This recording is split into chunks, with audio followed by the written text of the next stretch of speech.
Bueno, gracias amigo por estar aquí después del gran paro de la universidad. Es el primer día de regreso, pero aquí está la gente que ama la ciencia, la investigación, vienen de varias instituciones, veo amigos de LESI, gente que nos visita siempre. Bueno, hoy día tenemos la visita de un personaje muy especial, el doctor José Ordóñez, físico graduado de la Universidad de Tacna, y luego estuvo en México, donde hizo un doctorado.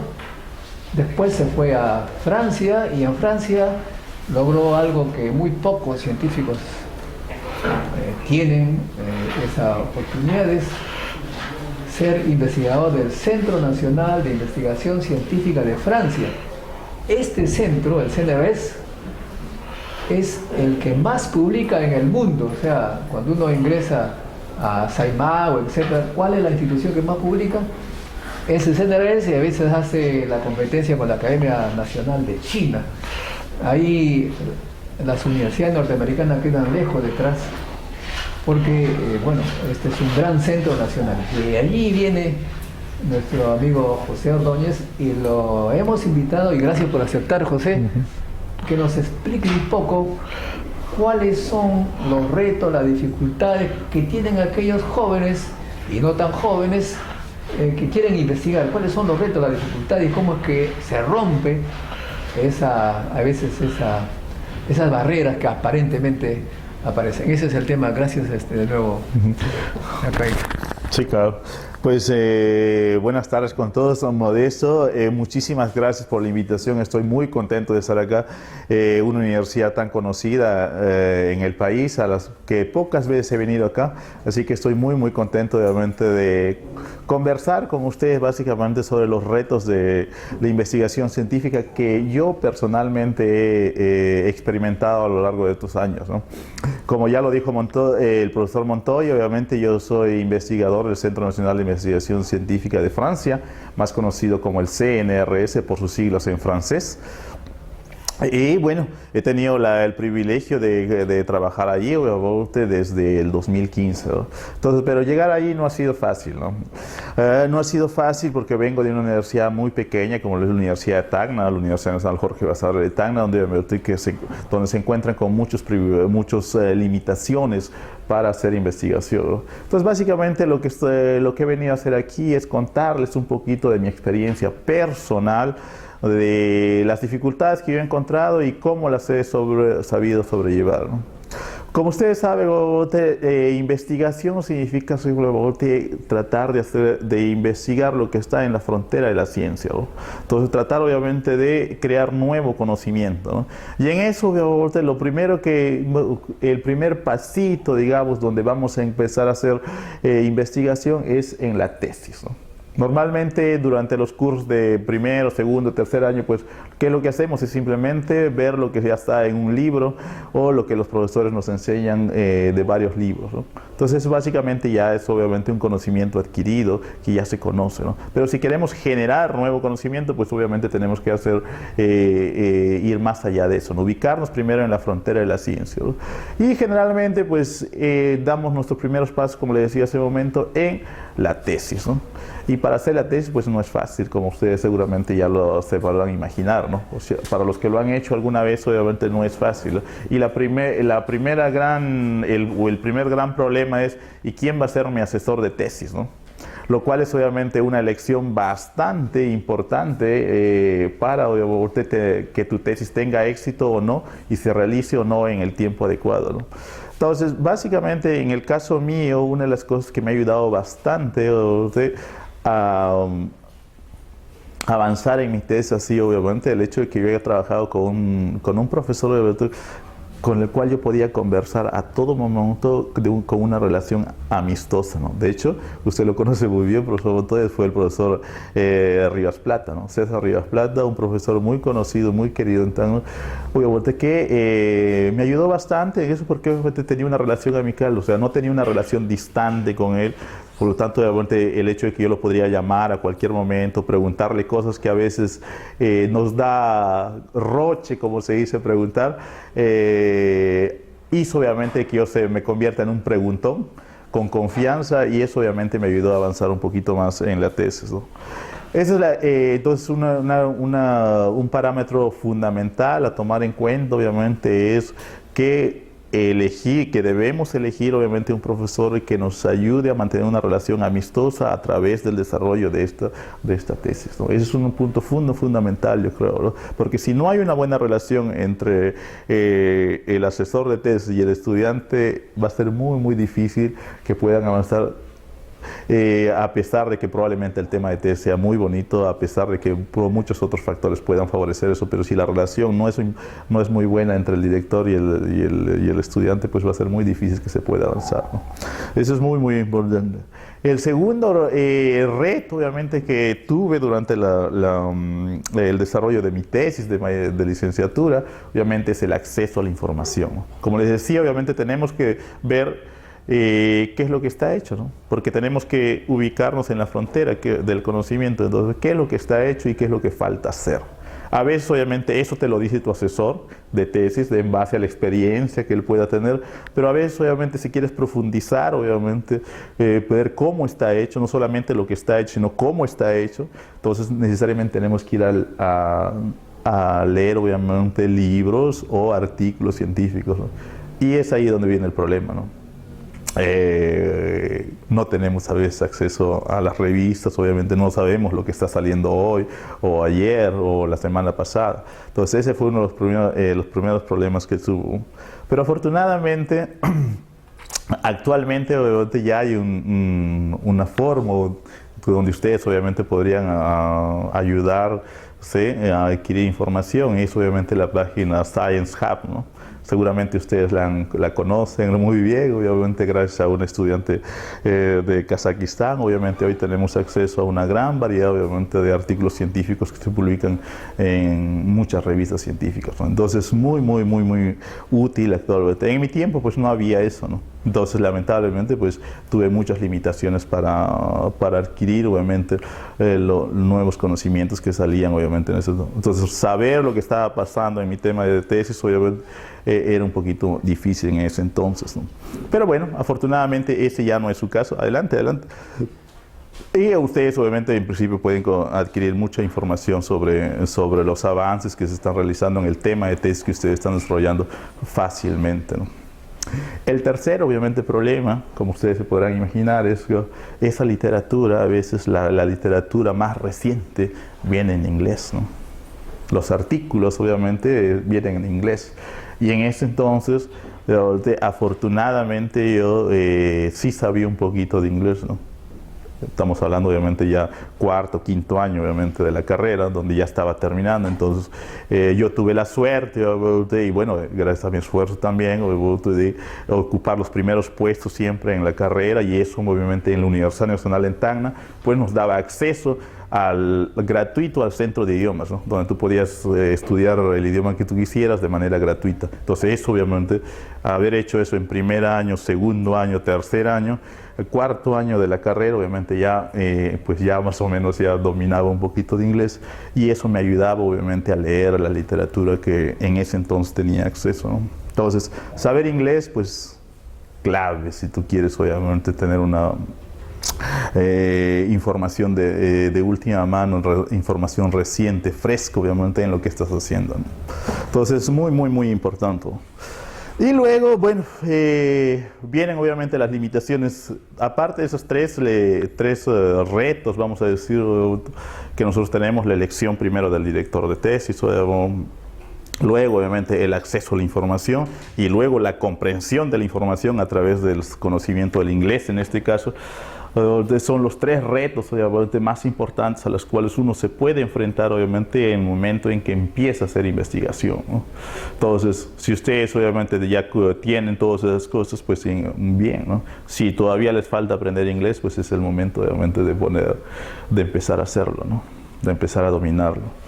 Y una de las cosas, aparte, aprovecho obviamente para decirles cómo me ayudo yo mismo obviamente a hablarlo y dominarlo bien, es leyendo literatura, ¿no? Es un tip que yo les puedo dar, leyendo literatura. Yo, por ejemplo, personalmente, después de cada almuerzo, hasta ahora, yo me siento un poco, vamos a decirlo, flojo para trabajar. Estoy con el estómago un poquito pesado, no quiero trabajar en ese momento, ¿no? Entonces lo que hago es obviamente sentarme en mi oficina, en mi escritorio, abro obviamente mi computadora y veo, me conecto obviamente al comercio.p, rpp.p, New York Times, China Daily, y así me conecto a muchas páginas web obviamente a leer las noticias del mundo, ¿no?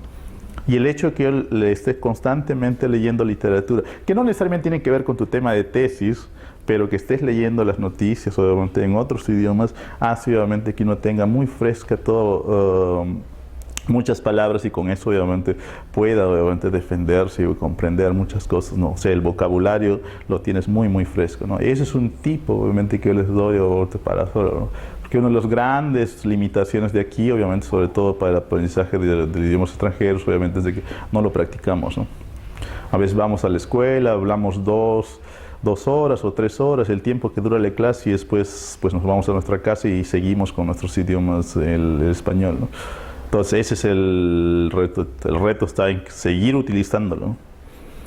Seguir utilizándolo constantemente, de tal manera que se nos quede obviamente bien grabado, ¿no? Y ya, bueno, y eso obviamente viene viene obviamente de hacer los 3 retos que yo he tenido obviamente para hacer mi test de licenciatura, ¿no? Claro, hay otras cosas obviamente que también ya no dependen tanto de uno, sino también de la administración de la universidad, ¿no?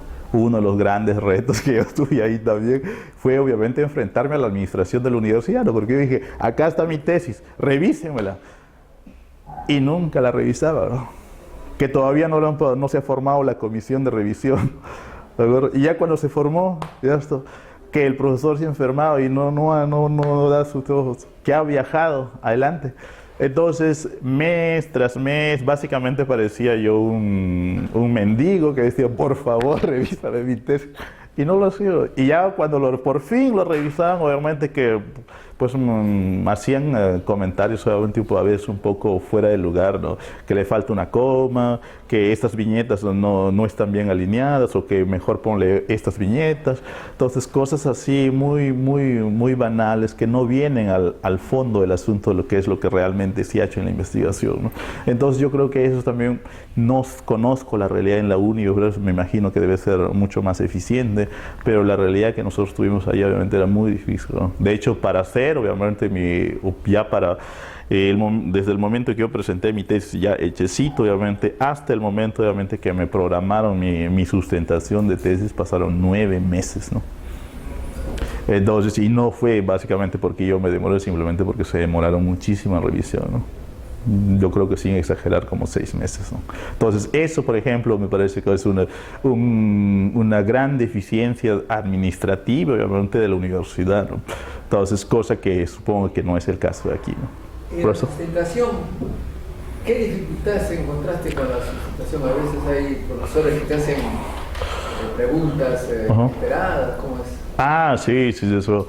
Pues la sustentación, obviamente, afortunadamente en el caso nuestro, obviamente, fue de expertos o solamente físicos, más el decano, que en ese tiempo era un biólogo. Entonces, obviamente, como se podrá imaginar, pues el decano igual quería hacer sus preguntas, ¿no? Entonces, pues, pero sus preguntas fueron más que todo de corte general. Ya todos los miembros del jurado habían revisado mi tesis, entonces ya las preguntas eran más de fondo en ese caso. Y lo que me preguntaban, obviamente, siempre eran las preguntas clásicas, obviamente, tus resultados experimentales, porque mi tesis fue experimental, adelante. ¿Tiene alguna validación teórica? Y cuando tenía resultados teóricos solamente, dices, ¿y tus resultados teóricos tienen alguna validación experimental? Y no siempre es posible, ¿no? No siempre es posible. Eso sí, lo ideal, ¿no? Pero no siempre es posible, no siempre puede ser, al menos en una tesis de licenciatura, obviamente no lo puede ser. Y algunas veces tenía que decir efectivamente que no. que no lo tenían. Algunas cositas sí las tenía, obviamente, teoría experimental y experimentos, y haciendo, obviamente, teniendo cuidado, obviamente, que los dos sean coherentes o consistentes, pero muchas cosas a veces no las tenemos, obviamente, y es lícito decir simplemente que no tenemos, obviamente, y justamente es parte, obviamente, de las perspectivas, en este caso yo siempre le decía, es parte de las perspectivas de trabajo, ¿no? Continuar, obviamente, ese trabajo, porque uno, honestamente, cuando empieza a hacer investigación, encuentra una cosita, lo estudia, dice otra cosita, lo estudia, y te das cuenta, a medida que vas avanzando más, encuentras más y más y más, y te das cuenta que nunca vas a terminar, ¿no? Pero tenemos que darnos cuenta, obviamente, que cuál es el objetivo de tu tesis desde el inicio, obviamente, y concentrarnos en eso solamente, ¿no? Porque lo contrario, nunca vas a terminar. Siempre va a haber más cositas que hacer, más cosas que hacer, más cosas que hacer, más cosas que hacer, y ya está.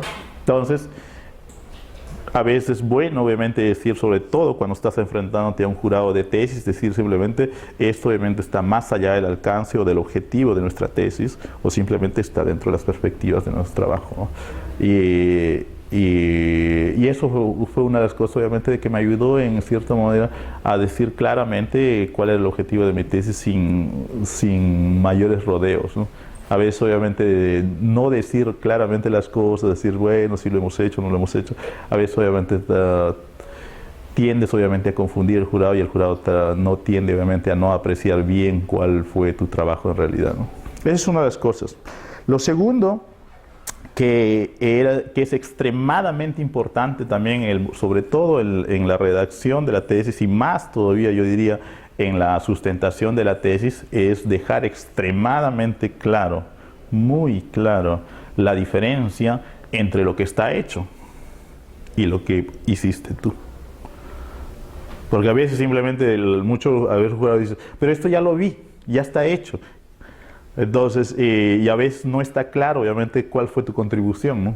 ¿Estás repitiendo un trabajo que ya está hecho o estás haciendo algo relativamente nuevo, ¿no?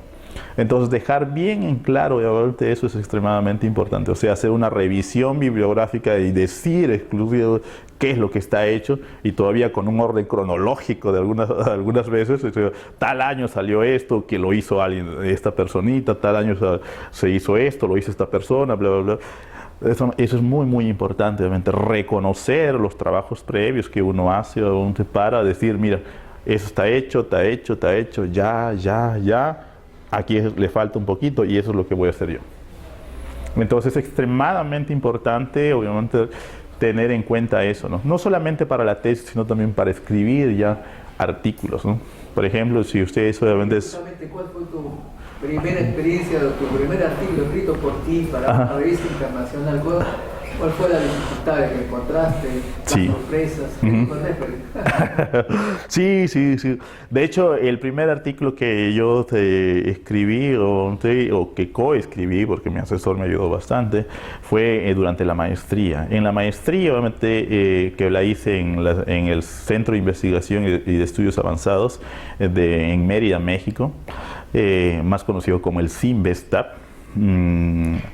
Entonces, ahí obviamente yo hice mi maestría, y al final de la maestría mi asesor me dijo, bueno, tu tesis está excelente, está muy buena, entonces hay que escribir un artículo. Sí, tenemos que escribir de todas maneras. Y ya no dije, escríbelo, me dijo, ¿no? Y ya. Entonces, pero para mí era como sostén esta piedra, ¿no? Es algo muy... Yo obviamente había leído artículos, sabía un poquito, entonces lo que hice simplemente es, primero, me gustó la introducción bueno, hay ciertas partes que hay que respetar, o la introducción. Entonces era básicamente hacer una revisión bibliográfica que había que hacerlo. Entonces había que leer, y bastante. Entonces digo, esto está difícil. Le digo, no estoy seguro que lo pueda hacer bien. Entonces, mejor me voy primero por la parte que yo he hecho, ¿no? Y eso fue obviamente lo que dijo. No escribí la introducción en primera parte, a pesar de que eso es lo primero que veo en un artículo. No lo escribí primero, ¿no? Sino me fui por la parte que yo sí había hecho, ¿no? La parte que sí he hecho la investigación, poner obviamente todos los fundamentos teóricos y los procedimientos experimentales, para después, esta es una parte del artículo, y después obviamente pasar con la discusión de resultados, que también conocía muy bien, ¿no?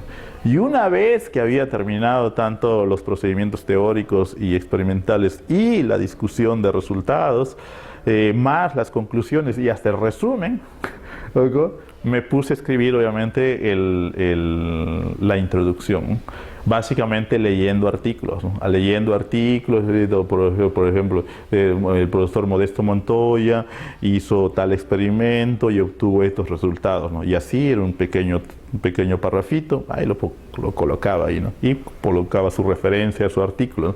Y después, obviamente, Juan Pérez hizo esto, ¿verdad? Y así los iba colocando poquito a poquito, y al final obviamente pues puse todo el texto junto ya para que hagan una cadenita obviamente de eventos a través de los años, ¿no? Entonces básicamente esa fue mi experiencia escribiendo el primer artículo, y yo pensé obviamente ya está bien, ¿no? Lo terminé, lo leí una vez y ya está bien. Se lo envié a mi asesor y ¿qué cree? Mi asesor obviamente le envié un archivo Word, ¿no? De Microsoft Word, y mi asesor después me lo envía con un montón de correcciones, obviamente con guías, no sé, para que yo me dé cuenta qué es lo que él ha corregido, ¿no? Y efectivamente un montón de correcciones. ¿Y saben cuáles fueron las correcciones más frecuentes? Eran que me había olvidado obviamente ponerle la S a la tercera persona, ¿no? En inglés ya sabe que se le pone la S a la tercera persona, ¿no? Cuando estás en verbos. Y efectivamente, y a pesar de digo, pero yo lo leí, digo, y obviamente yo sabía eso, ¿no? Yo sabía. Era un error, pero había un montón y efectivamente es uno de los errores muy comunes, ¿no? Actualmente yo con mis propios estudiantes, obviamente a veces que les reviso sus propios artículos, obviamente le digo, antes de enviármelo, léelo tú mismo 3 veces, para que obviamente no te pase esas cosas que a mí me pasó. Es muy difícil uno corregirse a sí mismo, tiene una manera psicológica. Exactamente, a veces lo lees y lo relees y está muy bien, a mí mismo me pasa, ¿no? Y eso a veces, obviamente, que a veces le pido que lo lea, obviamente, mi enamorada. Que no hace nada de física, no sabe nada de física, pero que sí que obviamente puede encontrar obviamente muchos errores. Entonces, darle obviamente el artículo o el manuscrito a una persona que incluso no sepa nada del tema que estás investigando, puede ayudar muchísimo obviamente a identificar errores de escritura, ¿no? Entonces, eso es la escritura, la presentación del trabajo obviamente es algo muy importante, ¿no? Y obviamente saberlo escribir, pues obviamente te forma una imagen, ¿no? Y fíjense, ese fue básicamente una de las grandes limitaciones. Y bueno, ya a prueba y error, obviamente yo le corregí las cosas de mi asesor, se lo volví a enviar, obviamente, y así pudimos corregir un poquito, ¿no? Y ya.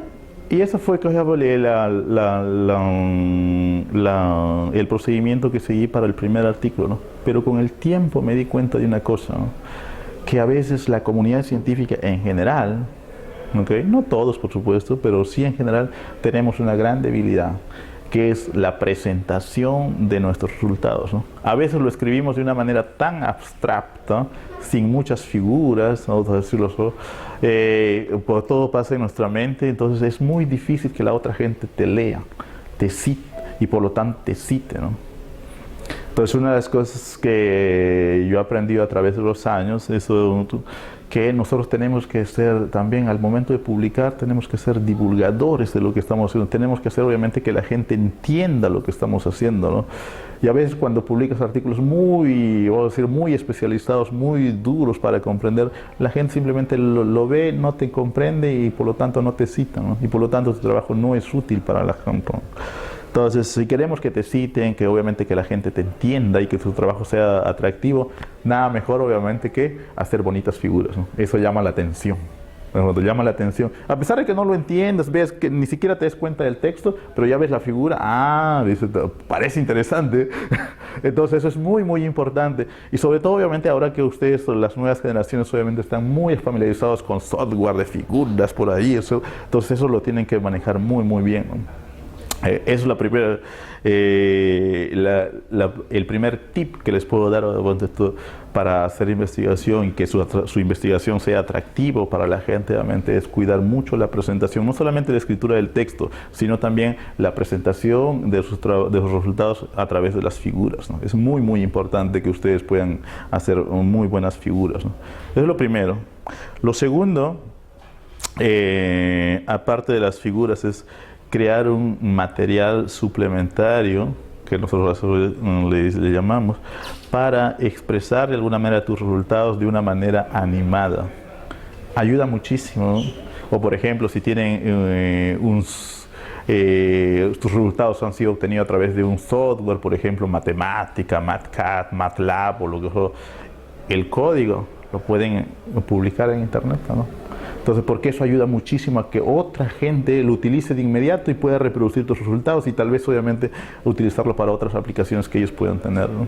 Entonces, eso ayuda muchísimo, porque si solamente publicas tus resultados y los tienes ahí y después obviamente quieres que esos resultados sean útiles para otra gente, pues la otra gente va a tener que hacer exactamente todos tus pasos, todo el software, todo el código que probablemente hayas escrito en MATLAB o en matemática para reproducir recién tus resultados. Entonces complicas mucho la vida, ¿no? Y dices, no, ese procedimiento está muy complicado, mejor me voy por otro procedimiento, y finalmente tu trabajo ya no es utilizado por otra gente, ¿no? Entonces, dejar ese código de manera libre para la gente que lo utiliza es muy importante, ¿no? Porque al final dicen, ¿de quién es este código? De Modesto. Y así es el código de Modesto. Utilizando el código de Modesto, yo obtuve estos resultados. Entonces, te das a conocer, ¿no? La gente te cita, tu trabajo es útil para otros y obviamente te das a conocer. Y eso obviamente es muy, muy valioso en ciencia, ¿no?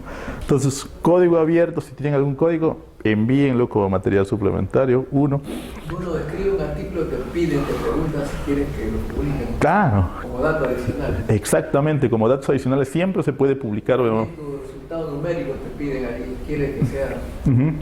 Exactamente. Entonces, los resultados numéricos también se pueden, ¿no? De hecho, otra cosa que también les recomiendo hacer, obviamente, si algún día están publicando artículos por ahí, como dato obviamente adicional o información adicional, ustedes también pueden publicar obviamente sus datos experimentales, ¿no? Pero como tabla, ¿no?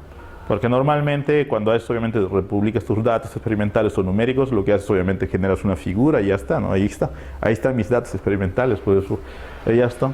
Pero adicionalmente tal vez otra gente lo quiera analizar tus datos y eventualmente tú puedes siempre publicar una tablita adicional en Excel si quieren o simplemente en un archivo TXT para que la gente también pueda utilizar esos datos en sus análisis, ¿no? Entonces eso es extremadamente importante. Profesor. Tú has ingresado al CERN. Obviamente lo que cuenta para recibir, para entrar en esos lugares, es el número de publicaciones, los trabajos que has hecho, es el resultado de todo investigado. De modo que aquí a veces uno no le presta importancia a la publicación de artículos. ¿Qué nos puede decir al respecto? Sí, claro. Las publicaciones obviamente son tu mejor carta de presentación, ¿no? No importa que un premio Nobel te haya escrito una carta diciendo que eres el número 1, ¿no? Para entrar al CNRS no vale mucho eso. Lo que vale más obviamente es tus publicaciones, ¿no? Y para un investigador joven, ¿no? Normalmente estamos hablando 30, 33 años para ingresar al CNRS. Entonces, lo que más te toma en cuenta obviamente es el número de tus publicaciones y la calidad de ellas, por supuesto. Entonces, por ejemplo, digamos, si tienes 1 o 2 publicaciones en las revistas de Nature o Science, pues tienes grandes posibilidades de que te contraten, porque ya desde joven estás proyectando obviamente un empuje muy bueno, ¿no? Si tienes ahí publicaciones, por ejemplo, en la revista Physical Review, por ejemplo, Physical Review B, o Physical Review Letters, o Physical Review A, o E, entonces ya te va dando obviamente un empuje bastante significativo ahí, porque la comunidad, la gente que te va a evaluar para tu ingreso obviamente al CNRS sabe que publicar ahí no es fácil. No solamente en CNRS, en cualquier institución. Exactamente. Tienes que presentar tus publicaciones, que es tu producción como científico. Exactamente. Sí, exactamente. Entonces, actualmente, por ejemplo, para tener alguna posibilidad de que te contraten en el CNRS, tienes que tener más de una docena de publicaciones, ¿no? Si tienes menos, obviamente, pues olvídalo, no tienes ninguna chance, no tienes nada, cero. Entonces, eso es extremadamente importante, ¿no? Y para eso, obviamente, pues para tener esa docena de publicaciones en buenas revistas, obviamente, pues hay que hacer una buena maestría. En el caso mío, En la maestría ya tenía mi primer artículo, ¿de acuerdo? Entonces, eso cuenta, ¿no? Y justamente como fue mi primer artículo, después de 6 años, cuando me presenté al CNRS, pues esa publicación ya no solamente era un artículo, sino también ya tenía citas, ¿no? Cosa que era muy importante. O sea, y para que te citen, como les acabo de decir hace rato, pues hay que hacerlo atractivo, ¿no? Hay que poner bonitas figuras, publicar tu código eventualmente, tus datos experimentales, etcétera. Entonces eso es muy, muy importante, ¿no?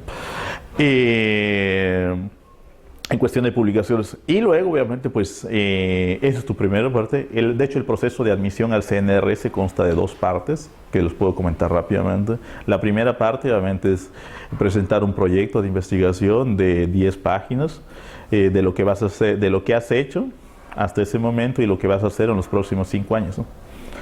Ya está, tú lo presentas, ya está. Y ni siquiera tienes que estar en Francia, ni saber francés, ni nada. En el caso mío, yo no sabía francés en ese momento. Entonces, ya lo presentas y lo subes a la página web del CNRS, que a propósito está abierta todos los fines de año. Este diciembre se abre y se cierra en enero.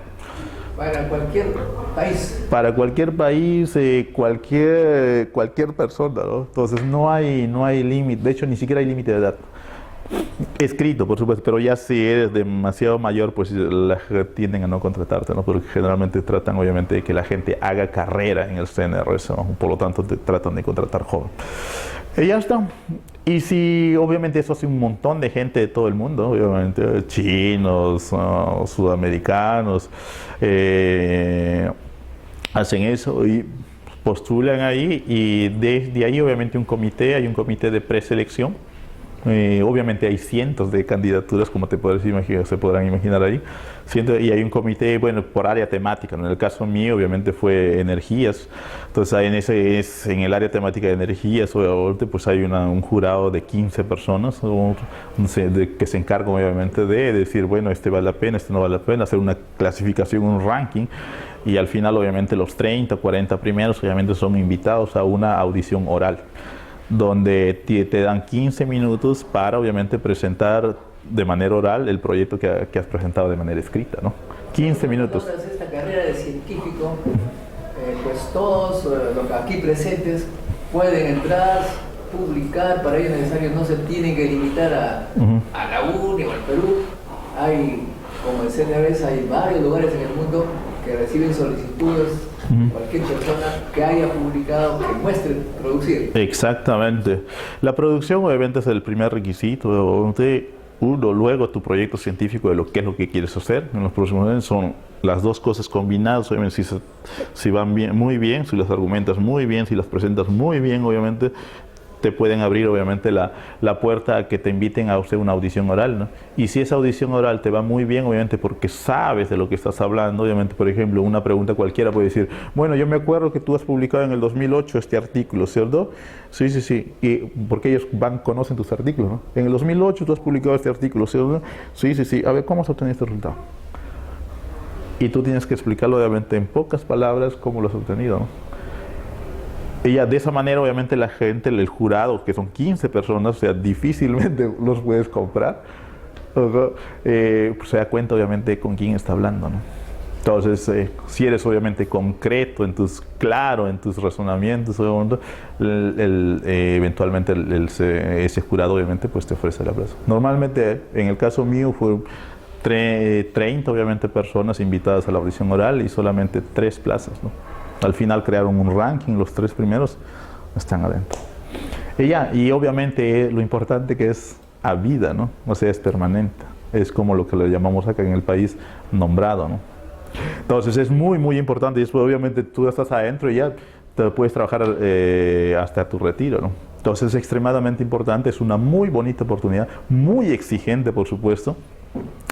Pero que está a la altura, obviamente, de cualquier persona alrededor del mundo, ¿no? Incluyendo, obviamente, ustedes, ¿no? Entonces, ustedes lo saben ahora, obviamente, que están iniciando una carrera, hagan una buena tesis de licenciatura, hagan una maestría, publiquen sus resultados, obviamente, hagan un buen doctorado, hagan un buen postdoctorado, obviamente, y con esos años, obviamente, de experiencia, obviamente van a tener más de una docena de artículos, lo cual obviamente les va a abrir la puerta, o les podría abrir la puerta obviamente para el CNRS o cualquier otra gran universidad o gran institución del mundo, ¿no? Es extremadamente importante concentrarse en las publicaciones, ¿no? Y no solamente ver, como se dice, el mercado local, ¿no?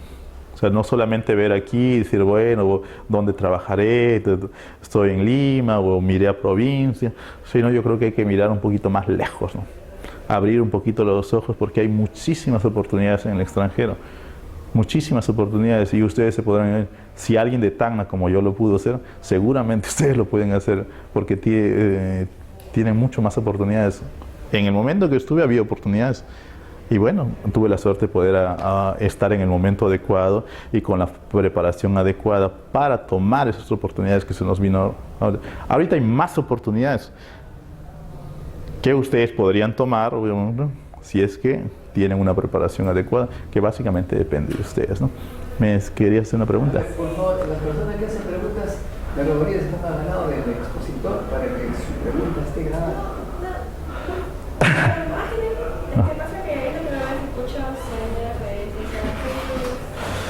CNRS significa Centro de Investigación Científica, ¿ok? Pero está por siglas en francés, ¿no?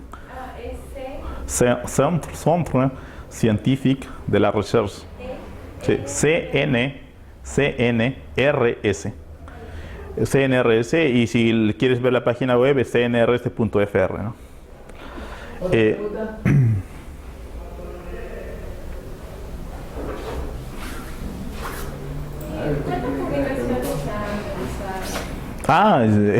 Bueno, no me gusta presumir, pero si tú vas, por ejemplo, a Web of Science, o sea, eso es público, ¿no? O sea, yo te puedo decir una cosa, pero tú puedes ir directamente a Web of Science, porque todo, obviamente, los investigadores, pues, publican sus trabajos y eso aparece, obviamente, en registros, obviamente, en Internet, como registros oficiales, obviamente, por ejemplo, uno de ellos es Web of Science.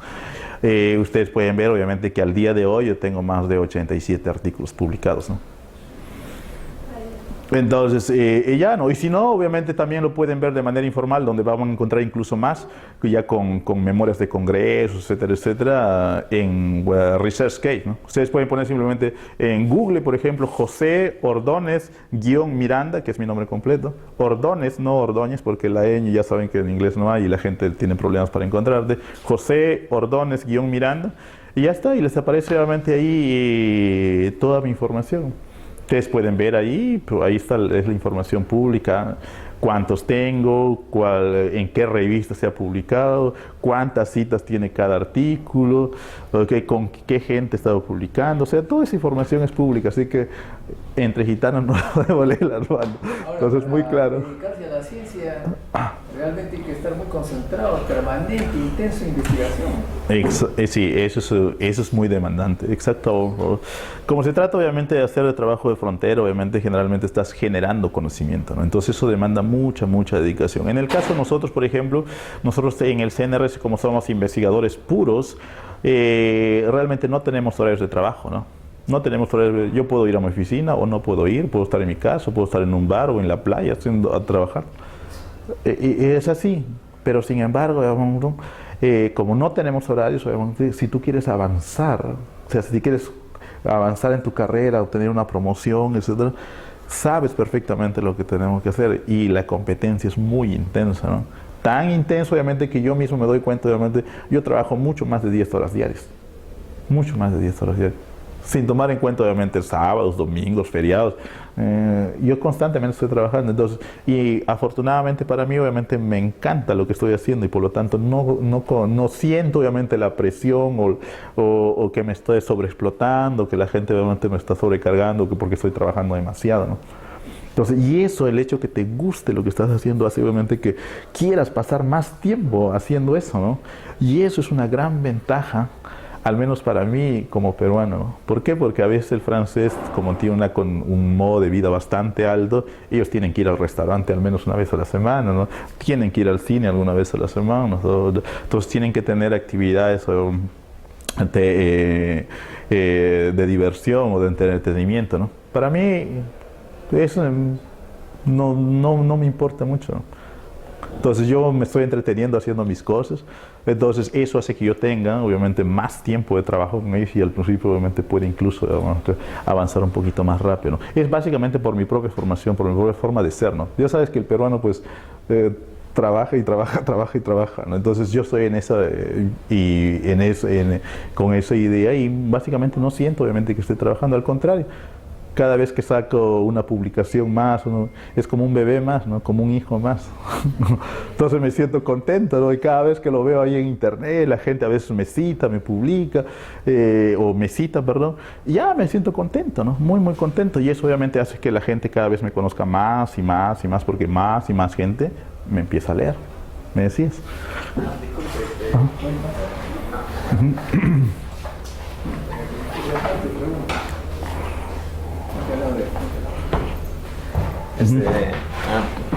¿Cómo podrías? Mi nombre es Eduardo Albino. Disculpe, quisiera saber cómo, por ejemplo, yo estoy en los primeros años de universidad y quisiera, por ejemplo, investigar sobre un tema en específico y cómo, y si es que mi tema demanda cierta cantidad de dinero, ¿cómo podría ser para financiarlo si suponiendo que yo no tengo los recursos? Es una muy buena pregunta, ¿no? Como este es un problema, ¿no? Como investigadores tenemos que tener una solución, ¿no? Tenemos que tener una idea. Entonces, la mejor manera para resolver ese problema es a través de las colaboraciones, ¿no? Primero, obviamente, elige tu director desde ahora, ¿no? Decirle, profesor, a mí me gustaría hacer mi tesis en este tema, con usted, ¿qué le parece? Y si él te dice que sí, pues de inmediato empiezan obviamente a ver a la revisión de literatura, ¿no? Uno. Y dos, es obviamente a ver quiénes están trabajando en este tema en otros lados, ¿no? Entonces, y hay mucha gente que tiene recursos, ¿no? Que ya tiene recursos, entonces tú eventualmente, como no tienes limitaciones de recursos, entonces tú eventualmente si no puedes hacerlo acá, pues te vas allá. Te vas allá y ya. Entonces, esa es la manera, y mucha gente, obviamente, al igual como nosotros, los peruanos, estamos buscando internacionalizarnos, salir. Hay mucha gente que en el exterior que también quiere, obviamente, internacionalizarse, ¿no? O sea, internacionalizarse significa, obviamente, recibir estudiantes de otros países, ¿okay? O venir eventualmente aquí. Entonces, hay mucha gente que está interesada, no solamente en trabajar en su pequeño mundo, en su pequeño país, sino también trabajar con otros países, ¿no? Y aparte, obviamente, cuando les mencionas, pues soy del Perú, vengo de Machu Picchu, soy un inca, todas esas cositas ayudan mucho porque son conocidas en el mundo, ¿no? Entonces la gente obviamente te puede abrir las puertas, ¿no? Y generalmente lo bonito de esto es obviamente que hay generalmente más de un grupo de investigación que está haciendo en eso, que está haciendo el tema que te interesa, ¿no? Entonces tú puedes escribir a un grupo de investigación, a otro, y al final obviamente escribir emails, ¿no? Actualmente hay que utilizar eso, y una vez que escribas, seguramente alguien te va a responder. De hecho, eso fue lo que yo hice obviamente para hacer mi maestría. Yo le escribí a Brasil, le escribí al CIMBESTAB en México, le escribí a la UNAM en México, y le escribí a Estados Unidos. Así, por internet, ¿no? Obviamente buscando ahí qué universidades habrá, dónde puedo estar, y ya está. Y simplemente en internet siempre aparece obviamente emails, ¿no? Emails. Yo les escribí así, sin conocerlos, nada. Y afortunadamente para mí, pues el CIMBESTAB me respondió primero. Y con eso me enganché. ¿A qué hora está avión? A las 7:30. Todavía tenemos 10 minutos, ¿verdad? Ya creo que ya tenemos. Pero si hay alguna pregunta. Sí. A ver, hay otra persona que pase adelante para estar rápido. Aprovechen que no siempre se ha hecho oportunidades. Doctor Guerra, ante todo, muy feliz de tenerlo de nuevo aquí en el Perú. Mi pregunta es la siguiente. Yo me encuentro postulando ante CONCITEC para el concurso de investigador peruano ante un tema de una investigación novedosa patentada en trámite en INDECOP. Entonces el investigador no se encuentra aquí en el Perú, se encuentra en otra parte del planeta, pero son varios dispersos por el mundo. ¿Usted recomendaría solamente escribir a de un solo país de Estados Unidos o de cualquier otra parte del planeta? No, obviamente, hay que... A ver si se hace la segunda pregunta y contesta. Sí, claro. La segunda pregunta viene acerca de su experiencia en el Más CERN. adelante. como yo también soy compañero de Eduardo y estamos en primer año, quería preguntarle acerca de cuáles son las áreas de investigación. Yo estoy enterado que tiene el colisionador de hadrones, que es el LHC. Sí. ¿Solamente se enfoca en la interacción de las partículas al momento de inducir las altas energías o también se enfoca en electrodinámica, mecánica de fluidos, etc.? Quisiera saber cuál es el campo de acción para de ahí a un futuro poder postular. Sí, claro. Perfecto. Pues empezando la primera pregunta, pues no hay que autolimitarnos, ¿no? No hay que autolimitarnos. A ver, si hay la oportunidad de trabajar con muchos jóvenes, hay que ir por esas cosas. Entonces, básicamente a veces tú piensas o pensamos, ¿no? Yo conozco a esta persona y no me va a ir bien con esta persona, y de pronto obviamente sucede algo inesperado, obviamente alguien se enfermó o pasó algo que no planificamos y no hay proyecto y no se puede hacer las cosas. Y como solamente pensamos a trabajar con esa persona, pues ya perdimos todo, ¿no? Entonces yo creo que la investigación, obviamente, si queremos avanzar bien y rápido, está obviamente en las colaboraciones, lo que le decía actualmente, ¿no? Entonces tener múltiples colaboraciones simultáneamente es el secreto, de hecho es la receta para poder avanzar. Y si tienes obviamente un trabajo patentable, en principio obviamente eso no hay ningún problema porque se puede copatentar, ¿okay? Porque, o sea, paga algo el CONCITEC, paga algo la institución extranjera y se copatenta, ¿no? Ya sea, por ejemplo, en la oficina de patentes de Estados Unidos o también obviamente individualmente en la oficina de patentes de Europa. Y también obviamente y el costo de la patente pues viene obviamente dado por el tiempo por el que quieres patentar, ¿no? Entonces ya esas cosas se discuten obviamente a nivel de oficinas de valorización de las instituciones, ¿no? Normalmente se puede hacer sin ningún problema, ¿no? Entonces si tú ves obviamente que varias instituciones han contribuido a un mismo tema obviamente, y quieren patentar eso, pues lo más justo obviamente es que lo copatenten, ¿no?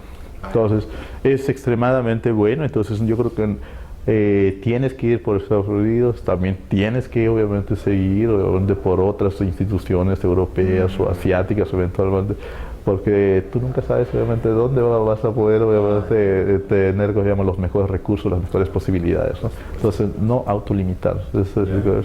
Y siempre, no te preocupes, siempre se puede copatentar. Y con respecto a la última pregunta, pues el LHC es básicamente como es un centro obviamente para estudiar la energía de las altas, de la interacción de partículas a altas energías, ¿no? Pero eso obviamente para entender es solamente eso, no solamente se necesita física de partículas, ¿no?